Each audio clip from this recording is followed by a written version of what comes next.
ఆటోలో ఓ పార్సల్ ఇంటికొచ్చింది. అది ఓ పెద్ద పెట్టె. ఆ పెట్టెను ఇంటి దగ్గర దించి ఆటో డ్రైవర్ వెళ్లిపోయాడు. ఆ పెట్టెను నలుగురు సాయంతో ఇంట్లో పెట్టించుకున్నారు. పెట్టెగా ఉన్న తాళం బద్దల కొట్టగా దారుణమైన వాసన వచ్చేసింది. అందరూ భయపడిపోయారు. పెట్టెలో ఏముందా అని తెరిచి చూశారు. ఓ కవర్లో ఏదో వస్తువు చుట్టినట్లుగా కనిపించింది.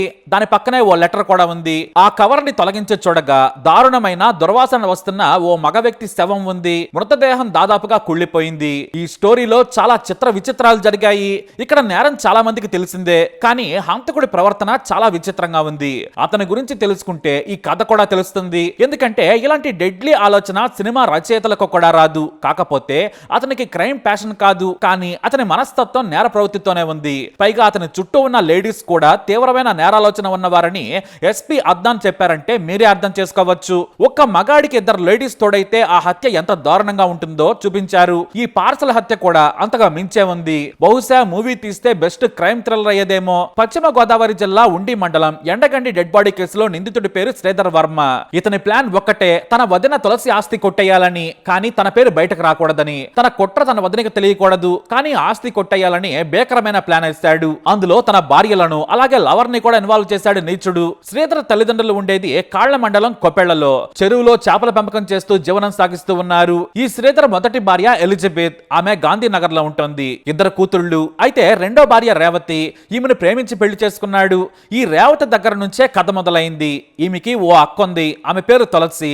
ఎండగంటికి చెందిన ముదునూరు రంగరాజు హైమావతి దంపతుల కూతుళ్లే ఈ తులసి రేవతి. ఈ తులసికి శ్రీనివాసరాజు అనే వ్యక్తితో పెళ్లైంది. కానీ అతను అప్పుల పాలయ్యాడు. అతని బాకీలు చెల్లించలేక ఇబ్బందులు పడ్డాడు. ఆ తర్వాత అప్పుల గోల తట్టుకోలేక చెప్పా పెట్టకుండా ఇటో వెళ్లిపోయాడు. ఆ తర్వాత మళ్లీ తిరిగి రాలేదు. దీంతో తులసి ఒంటరైపోయింది. పైగా కూతురు కూడా ఉంది. ఒంటరిగా బ్రతకలేక మళ్లీ తండ్రి రంగరాజు దగ్గరకు చేరింది. అంటే పుట్టింటికి చేరుకుందన్నమాట. అయితే తులసి చెల్లెలు రేవతి పెళ్లైన వ్యక్తి అని తెలిసిన శ్రీధర్ ను ప్రేమించి పెళ్లి చేసుకుంది. ఇద్దరికి పెళ్లై 10 ఏళ్లు అవుతుంది, కానీ పిల్లలు లేరు. అయితే శ్రీధర్ కు మరో లవర్ కూడా ఉంది. ఆమె పేరు సుష్మా. మొదటి భార్య కంటే రెండో పెళ్లంతో పాటు లవర్ సుష్మను కూడా వెంట పెట్టుకుని తిరుగుతూ ఉంటాడు శ్రీధర్. ఈ సుష్మకు అంతకు ముందే 2 పెళ్లిళ్ళు అయ్యాయి. మూడో వ్యక్తి ఈ శ్రీధర్, కాకపోతే లవర్ గానే కొనసాగుతుంది. ఈ ముగ్గురు కలిసి జీవితాన్ని ఎంజాయ్ చేస్తూ ఉంటారు. భర్త పక్కనే లవర్ ఉన్నా కూడా రేవతి పట్టించుకునేది కాదు. ముగ్గురు లైఫ్ ని ఎంజాయ్ చేసేవారు. అయితే తులసి రేవతలకు చెరో అరకరం భూమిని రాసిచ్చాడు తండ్రి రంగరాజు. మిగిలిన ఎకరమన్నర భూమిని తానే ఉంచుకున్నాడు. ఎందుకంటే తమకు మగపిల్లలు లేరు కాబట్టి తమ కోసం ఉంచుకున్నాడు. అయితే భూమికి విలువ పెరిగింది. పైగా ఇల్లు తల్లి పేరు మీద ఉంది. దీని మీద తులసికి తల్లి హైమావతికి గొడవలు జరుగుతూ ఉన్నాయి. ఈ క్రమంలోనే ప్రేమ పెళ్లి చేసుకున్న రేవతి కూడా తన భర్త శ్రీధర్తో కలిసి ఎండగంటికి వచ్చింది. దీంతో గొడవలు మరింత పెరిగాయి. ఇక తల్లిదండ్రుల ఇంట్లో తులసి ఉంటుండగా రేవతి తన భర్త శ్రీధర్తో కలిసి వేరుగా ఉంటుంది. ఈ గొడవలు జరుగుతున్న సమయంలో శ్రీధర్ ఓ ప్లాన్ వేశాడు. తన వదిన లేకుంటే మొత్తం ఆస్తి తనకే దక్కుతుంది. 2.5 ఎకరాల భూమి, పాత ఇల్లు, కొంత బంగారం కూడా తమ వశం అవుతుందనుకున్నాడు. అందుకు తన భార్య రేవతి లవర్ సుష్మతో కలిసి స్కెచ్ చేశాడు. కానీ తులసిని చంపొద్దు, బెదిరించాలి. ఎంతలా అంటే ఒక్కసారికే ఆస్తి అంతా వదిలేసి పారిపోయేలా చేయాలనుకున్నాడు. తులసిని చంపితే పోలీసులు డైరెక్ట్ గా రేవతిని నన్ను పట్టుకుంటారు, కానీ భయపెట్టి గజగజ వణికిపోయేలా చేయాలనుకున్నారు. ఆ తర్వాత ఆస్తి పత్రాల మీద సంతకాలు పెట్టించాలని పక్కాగా ప్లాన్ వేశాడు శ్రీధర్. అంతకు ముందే మనకు చేతబడి చేస్తున్నారు, మనకన్నీ చెడు శకనాలు ఎదురవుతున్నాయి, ఏదో జరుగుతుంది, ఎవరైనా శవాలు కూడా పంపుతారేమో అంటూ భయపెట్టాడు శ్రీధర్. తులసి కూడా భయపడింది. మనకు నష్టం చేసేందుకు క్షుద్ర పూజలు కూడా చేస్తున్నారని భయంగా ఉందని తులసిని భయభ్రాంతులకు గురి చేశారు. అంటే మెంటల్ గా తులసిని భయపడేలా చేశారు. చివరిగా ఓ బాడీని పంపించి భయపెట్టాలి. ఖచ్చితంగా తన ఇంట్లో మృతదేహాన్ని చూస్తే భయపడుతుంది. నీ భర్త అప్పు తీర్చాలి, లేదంటే నీ సంగతి తెలుస్తామంటే ఆమెనే ఆస్తి వదిలేసి పారిపోతుందని శ్రీధర్ తన భార్య రేవతి లవర్ సుష్మకు చెప్పాడు. అంతా బ్రహ్మాండంగా ఐడియా ఉందని పొగిడేశారు. ఒక పార్సల్లో శవాన్ని పంపించాలనుకున్నాడు. ఆ తర్వాత పారిపోయేలా చేయాలనుకున్నాడు. పక్కాగా స్కెచ్ చేశాడు శ్రీధర్. ఇక రేవతి సుష్మలు కూడా ఈ ప్లాన్ లో అమూల్యమైన సలహాలు ఇచ్చారు. అయితే ఎలా పంపించాలనే దానిపై కూడా శ్రీధర్, సుష్మా, రేవతులు పక్కా ప్లాన్ వేశారు. వైఎస్ జగన్ హయాంలో తులసికి స్థలం మంజూరైంది. ఇల్లు నిర్మాణ దశలో ఉంది. ఆ ఇంటికి ఓ సేవా సమితి పంపినట్లుగా శ్రీధర్ వర్మ తన లవర్ సుష్మ సాయంతో ముందు టైల్స్, రంగు డబ్బాలను ఉచితంగా తులసికి పంపాడు. అంతేకాదు తాము పంపినవి అందితే ఓ సెల్ఫీ వాటితో పాటు దిగి పంపాలని కోరారు. తులసేమో తనకు పంపిన వస్తువులు అందాయని ఓ సెల్ఫీ ఫోటో కూడా పంపింది. తాము పంపిన ప్లాన్ వర్కౌట్ అయిందనుకున్నారు. ఇక రెండవసారి పార్సల్లో మృతదేహం పంపాలనుకున్నారు. అందుకు ఎవరిని చంపాలా అని ప్లాన్ చేశారు, కానీ భయపడ్డారు. ఏదైనా శవం సంపాదించాలనుకున్నారు, కానీ శవం దొరకలేదు. దీంతో ప్లాన్ ను మార్చేశారు శ్రీధర్, రేవతి, సుష్మ. చివరకు ఎవరైనా అమాయకుడు, ఎవరూ లేని వారి దొరికితే చంపేయాలనుకున్నారు. అప్పుడే పరిచయం ఉన్న బర్లె పర్లయ్య అనే వ్యక్తిని టార్గెట్ చేశారు. ఇతని వయసు 47 ఏళ్లు, భార్య ఇతన్ని వదిలేసింది, ఒంటరిగా ఉంటున్నాడు, చంపినా కూడా ఎవరో పట్టించుకున్న వారు లేరనుకున్నారు. దీంతో డిసెంబర్ 17వ తేదీన తమకు పరిచయం ఉన్న పర్లయ్యను పిలిచారు శ్రీధర్, సుష్మా. తమ ఇంట్లో పని ఉందని రావాలన్నారు. అతను సరేనన్నాడు. అయితే చిన్న మద్యం పార్టీ చేసుకుందామని కారులోనే పర్లయ్యకు మద్యం తాగించారు. అతను కూడా ఫ్రీగా వస్తుందని మద్యం తాగాడు. ఆ తర్వాత కారును కాస్త పక్క కాపారు. పని ఉందని పొలాల మధ్యకు తీసుకెళ్లి అక్కడే మెడకు తాడు బిగించి సుష్మా శ్రీధర్లు కలిసి హత్య చేశారు. అయితే మృతదేహాన్ని గుర్తుపట్టకుండా చేయాలని కొంతమేర కాల్చారు. ఆ తర్వాత ప్లాన్ లో భాగంగా శవాన్ని కారులో తీసుకెళ్తూ ఉండగా బురదలో దిగబడింది కారు. అయినా మృతదేహాన్ని ఓ రోజు మొత్తం కారులోనే ఉంచారు. శ్రీధర్ పెట్టెను తయారు చేసేందుకు ఓ చెక్కను తీసుకొచ్చి తానే స్వయంగా తయారు చేశాడు. ఇక మృతదేహాన్ని పాలిథిన్ కవర్ లో గట్టిగా చుట్టి అందులో పెట్టాడు. అంతేకాదు సుష్మతో ఓ లెటర్ కూడా రాయించాడు. ఆ లేఖను పెట్టెలోనే ఉంచాడు. ఎందుకంటే ఆ లేఖనే మొత్తం కథను మార్చేది. ఇక మొత్తం సిద్ధం చేశారు. తులసి బాడీని చూడగానే భయపడిపోతుంది. ఆమె లేఖలో ఉన్నట్లుగా 1,30,00,000 ఇచ్చేందుకు అంగీకరిస్తే ప్లాన్ వర్కౌట్ అయినట్టే. ఆ వెంటనే శవాన్ని సముద్రంలో పడేయాలి. ఇక తమ పేరు బయటకు రాదనుకున్నారు. చాలా పర్ఫెక్ట్ గా ప్లాన్ ఎగ్జిక్యూటివ్ చేసేందుకు డిసెంబర్ 19న స్కెచ్ చేశారు. తాము కరెంటు సామాగ్రి పంపిస్తున్నామని ఓ ఫోన్ నంబర్ నుండి కాల్ చేసింది సుష్మా. తాము క్షత్రియ సేవా సమితి నుంచి కాల్ చేస్తున్నాం, కరెంటు సామాగ్రి ఆటోలో వస్తుందని చెప్పారు. ఆ తర్వాత ఓ ఆటోలో సుష్మా తీసుకెళ్లి మృతదేహం ఉన్న పెట్టెను రేవతి ఇంటి ముందు దించేయించింది. ఆ తర్వాత వేగంగా వెళ్లిపోయింది. తులసి తన తండ్రి సాయంతో పెట్టెను ఓపెన్ చేసింది. అప్పటికే దుర్వాసన వస్తోంది. అయినా కూడా ఇంట్లో విద్యుత్ కనెక్షన్లు పెట్టుకునేందుకు వైర్లు, స్విచ్ బోర్డులు పంపించి ఉంటారనే ఆశ తులసిది. కానీ పెట్టెలోని పాలిథిన్ కవర్ తీగానే మృతదేహం బయటపడింది.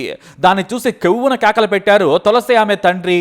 ఆ తర్వాత ఆమె దగ్గరి బంధువులను పిలిచి చూయించింది. అంతేకాదు పెట్టెలోని బెదిరింపు లేఖను చదివింది తులసి. నీ భర్త మా దగ్గర చాలా డబ్బు అప్పు తీసుకున్నాడు. ఇప్పుడు అది అసలు వడ్డీతో కలిపి 1,30,00,000 అయింది. అది గాని తీర్చుకుంటే నీ అంత చూస్తామని బెదిరించారు. దీంతో ఆమె వణికిపోయింది. ఇక ఏమీ తెలియనట్లే తన సోదరి విషయం చెప్పడంతో రేవతి భర్త శ్రీధర్ను తీసుకుని వెళ్ళింది. శ్రీధర్ అక్కడికి రాగానే మీరేం కంగారు పడద్దు, ఎవరికి చెప్పకండి, వాళ్ళు డిమాండ్ చేసిన 1,30,00,000 నేను ఇచ్చేస్తాను, నా అకౌంట్లో 2 కోట్ల రూపాయలు ఉన్నాయి, మీరు పొలమమ్మి నాకు ఇస్తే సరిపోతుందని తులసి ఆమె తల్లిదండ్రులకు చెప్పాడు. వాళ్ళు కూడా నమ్మారు. కానీ తులసి మాత్రం భయపడింది. ఈ విషయం పోలీసులకు చెప్పాలి, లేదంటే తర్వాత వాళ్ళు తామే హత్య చేశారంటారేమోనని భయపడింది. దీంతో ఆమె పోలీసులకు చెబుదామని చెప్పింది. కానీ శ్రీధర్ వద్దన్నాడు. ఎందుకంటే ప్లాన్ మొత్తం ఫెయిల్ అవుతుంది, ఆ తర్వాత మనకు సమస్యలు అవుతాయని బెదిరించాడు. అయితే ఇతర బంధువులు మాత్రం పోలీసులకు చెప్పాల్సిందే, ఈ మృతదేహాన్ని మనం ఏం చేస్తాం, ఆ చనిపోయిన వ్యక్తి ఎవరో తెలియదు, ఇవాళ కాకుంటే రేపైనా పోలీసులకు తెలుస్తుంది, లేని చిక్కుల్లో పడతారని చెప్పారు. వెంటనే పోలీసులకు కాల్ చేసేశారు. దీంతో శ్రీధర్ వర్మకు వణుకు పుట్టేసింది. తనకున్న ప్రయత్నం అంతా చేశాడు. కానీ ఎవరు కూడా అతని మాట వినలేదు. ఎందుకంటే ఖచ్చితంగా పోలీసులు ఆ శవం ఎవరిది అనేది తేల్చే పనిలో పడతారు. కాబట్టి తాను దొరికిపోతాననుకున్నాడు. ఎందుకంటే రేవతికి తన లవర్ ఫోన్ల నుంచి కాల్స్ చేయించారు. తాను చెప్పినట్లు శవాన్ని మాయం చేసేందుకు తులసి ఇతర బంధువులు ఒప్పుకోలేదని మెల్లిగా జారుకున్నాడు. పోలీసులకు ఫిర్యాదు చేయకుండా డబ్బులు ఇచ్చేయమని తనకు చెబుతారనుకున్నాడు శ్రీధర్. కానీ ఆ ప్లాన్ వర్కౌట్ కాలేదు. 1,00,00,000 చెల్లించానని చెప్పి మొత్తం ఆస్తిని వారి దగ్గర నుంచి తీసుకోవాలనుకున్నాడు. పోలీసులకు వేగంగా కాల్ చేసి చెప్పడంతో ఏం చేయాలో తెలియక సుష్మకు ఫోన్ చేసి విషయం చెప్పేశాడు. దీంతో ముగ్గురు పారిపోవాలనుకున్నారు. కానీ సుష్మను తీసుకుని శ్రీధర్ వర్మ పారిపోయాడు. రేవతికి ఎటూ పారిపోక ఎండగండిలోనే ఉంది. మొదట రేవంతిని అనుమానించలేదు పోలీసులు. అయితే పోలీసుల విచారణలో భాగంగా శ్రీధర్ వర్మ పేరు బయటకు వచ్చింది. అతను ఎక్కడున్నాడంటే పని మీద బయటకు వెళ్ళాడని చెప్పింది రేవతి. కానీ కాల్ చేస్తే కలవడం లేదు. దీంతో పోలీసులకు అనుమానం కలిగింది. అతడే హంతకుడని అనుమానించారు పోలీసులు. మరోవైపు క్షత్రియ సేవా సమితి గురించి కూడా ఆరా తీశారు. వారేమో మాకు అసలు సంబంధమే లేదన్నారు. మా పేరుతో ఎవరో ఎలా చీట్ చేశారు, కాబట్టి ఈ విషయానికి మాకు సంబంధం లేదన్నారు. ఇక మృతదేహం ఎవరిదా అని విచారణ చేయడం మొదలు పెట్టినా కూడా ఎక్కడా క్లూ కూడా దొరకలేదు. అయితే శ్రీధర్ వర్మ దొరికితే మొత్తం మిస్టరీ వీడుతుందనుకున్నారు పోలీసులు. కానీ శ్రీధర్ వర్మ పట్టుకోండి చూద్దామన్నట్లుగా తిరిగాడు. పోలీసుల నుంచి తప్పించుకునేందుకు ఏకంగా 40 సిమ్ కార్డులను మార్చాడు హంతకుడు. చివరకు మచిలీపట్నంలో తన ప్రియురాలు సుష్మతో కలిసి ఓ లాడ్జిలో ఉన్నాడు. ఆ తర్వాత అది కూడా ఖాళీ చేసి ఓ ఏరియాలో ఇల్లు అద్దెకు తీసుకున్నాడు. కానీ పోలీసులు ఎంక్వైరీ చేస్తూనే ఉన్నారు. కొత్త వారు ఏరియాలోకి వచ్చారని పోలీసులకు ఇన్ఫర్మేషన్ అందింది. ఆ సాయంతో శ్రీధర్ వర్మను అరెస్ట్ చేశారు. తమదైన శైలిలో విచారణ చేయగా మొత్తం క్రైమ్ కహాని చెప్పేశాడు. అయితే శ్రీధర్ వర్మ అలాగే తన సోదరి కలిసి ఈ బాడీని పంపించారని తెలిసి తులసి షాక్ అయిపోయింది. అంతేకాదు తన చిన్న కూతురు హత్య కేసులో ఇరుక్కోవడంతో తల్లిదండ్రులు కన్నీరు మున్నీరయ్యారు. కానీ తులసిని బెదిరించేందుకు అమాయకుడైన పర్లయ్యని చంపారు నీచులు. మామూలుగా బెదిరించేందుకు ఓ హత్య చేసి దాన్ని పార్సల్ చేసి పంపడం అనేది మూర్ఖపు పని.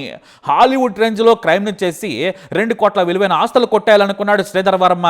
కానీ అతని అకౌంట్ లోనే 2 కోట్ల రూపాయలు ఉన్నాయి. అంత అమౌంట్ చూసి పోలీసులే ఆశ్చర్యపోయారు. అంత డబ్బున్నా సరే మరో 2 కోట్ల ఆస్తి కోసం లైఫ్ నే పోగొట్టుకున్నాడు. ఇక హంతకుడి కారణంగా 2 పిల్లలు 2 పిల్లలు ఓ లవర్ కూడా రోడ్డున పడింది. అందులో 2వ పెళ్లాన్ని 3వ లవర్ ని తనతో పాటు జైలుకి తీసుకెళ్లాడు నీచుడు. అలా ఎండగండి మృతదేహం పార్సల్ కేసు వీడింది. ఈ కేసును ఛేదించిన సిబ్బందిని అభినందించిన ఎస్పీ వారికి ప్రోత్సాహకాలు అందజేశారు. ఇప్పటి వరకు అదే ఉంది. ఇంకా ఫర్దర్ ఇన్వెస్టిగేషన్ మన వాళ్ళు today will produce them for judicial remand. తర్వాత పోలీస్ కస్టడీ తీసుకున్న తర్వాత మళ్ళీ how to build up further investigation. నిందితుడి అకౌంట్ లో 2 కోట్ల చిల్లర క్యాష్ ఉందన్నారు. ఎంతవరకు సారీ మళ్ళీ ముద్దాయి అకౌంట్ లో 2 కోట్ల చిల్లర క్యాష్ ఉందన్నారు. లేదు 15 రూపీస్ ఉంది సార్. ఇప్పుడు తులసి దగ్గర కానీ వాళ్ళ పేరెంట్స్ దగ్గర కానీ డబ్బులు ఏమైనా తీసుకున్నారు సార్? డిమాండ్ చేశారు ప్లాన్ చేశారు, డిమాండ్ చేయలేదు. ఏం తీసుకోలేదు సార్? తీసుకోలేదు సార్. కేసులో మొత్తం ముగ్గురేనా సార్? ఇంకెవరు ఉన్నారా? ఇప్పటి వరకు ముగ్గురే ఉన్నారు. ఆల్ లైక్లీహుడ్ దట్ ఈస్ ముగ్గురే ఉన్నారు. సహాయం చేసిన వాళ్ళు సహాయం ఏం లేదు. బికాస్ వెరీ వెరీ షార్ప్ గా ప్లాన్ గా చేసినారు. వెరీ వెరీ లెస్ నంబర్స్ లో ఉంటున్నారు. Because only 3 of them have planned and roles are very clear. Revati role is planning and financing. Sushma's role is calling and all. Verma's role is arranging logistics. చాలా తక్కువగా fort కూడా మాట్లాడు. నేను చెప్పాను ఆ రోజు కూడా ఆపరేషన్ సిద్ధా చాపా, ఈ రోజు చాపా వస్తుంది. బాడీ కూడా చాపా కోడ్ ని పెట్టారు. ఇలా పట్టున్నారు. It was the most tough and laborious process in the entire thing. చాలా చాలా వెరీ విచిత్రంగా క్రిమినల్ అన్నారు. మొత్తం toll gates other things he has completely escape. Small దారిలో చూస్తే అక్కడ వెళ్ళడం జరిగింది. ఒక దారిలో he has left car and other things. And finally Machilipatnam dumping ground దగ్గర మన టీమ్ మచిలీపట్నం చేయాలి. Because it was laborious. As I told, ఒకసారి వచ్చిన తర్వాత అందరూ రేంజ్ మొత్తం స్టేట్ కి డీసర్ చెప్పించడం జరిగింది. Everywhere were searching for him. ఇక్కడ మన పోలీస్ దేవర్ extra team, additional on teams were searching. ఏమైనా చుట్టుపట్ల ఈవెన్ స్మాల్ దారి వెళ్తే అక్కడ సీసీటీవీ ఉందా, అక్కడ somebody has seen, everything was check. మన డిఎస్పీ గారు స్వయంగా he was roaming around like anything. Finally yesterday we could catch him and our I was Varma ఉన్న ఊర్లో 3 రోజులు సీసీ కెమెరా పని చేయట్లేదని అక్కడ ఒక వ్యక్తి చెప్తున్నారు. సీసీ కెమెరా పెట్టుకున్నారు. అది ఒకవేళ వర్మ కట్ చేశాడా లేకపోతే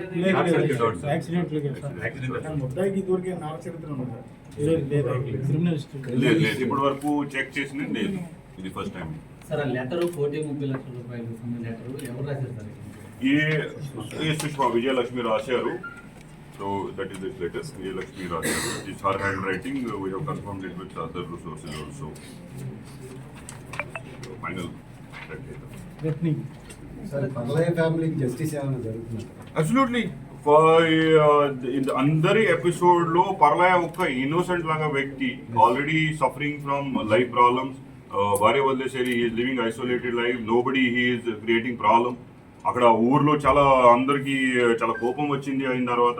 so definitely the entire thing our focus is to give justice for Parlaya. Because nobody is there to take care of him. ఇప్పుడు ఫ్యామిలీ ఉన్నాయి. So that DNA test and other things we are doing, but our entire focus and everything is to give justice to the dead body. Because ఈ entire drama లో ఆయనకి సంబంధమే లేదు. Neither he is getting benefited, neither he is getting loss. So small laga he is going on with his life normally. Unnecessary, unfortunately, these people, because of their greed and criminal mind, they have killed an innocent fellow. Definitely will make sure that justice is done. Almost 100 members, 11 teams of this. ఇతనికి supari gang తో సంబంధాలు ఉన్నాయని చెప్పేసి మన Eluru police and press group లో ఒక ఆవిడ ఎవరో పోస్ట్ చేశారు. They might have done other investigation. Our investigation ఇది రాలేదు. And so as I told you clearly, they are themselves with so criminal mind. Supari చెప్తే బయట వస్తుంది. ఇక్కడ చాలా ప్రికాషన్ తీసుకున్నారు because they were very short ఇది ప్లాన్ వర్క్ అవుతే తులసి రాస్తున్నారు ప్రాపర్టీ ఆయన పేరు, డెడ్ బాడీ గోస్ టు సమంద్రం, matter is over. No one of among us knows. That is the plan. But Revati in this entire process forgot ఇది తులసి, ఆయనకి sister ఉన్నాయి, ఆయన కూడా స్ట్రాంగ్ మెయిన్ ఉన్నాయి. But she's very, our enquiries reveal that she's very good women. ఇది marriage sir మొత్తం ఎన్ని పేర్లు పెట్టుకున్నారు సార్ ఈయన? ఎన్ని పేర్లు? అసలు పేరు ఏంటి? Siddharth Varma alias Sridhar Varma. Because so many women are involved, so place to ఏం చదువుతున్నాడు సార్? వాళ్ళ ఏజ్ దగ్గర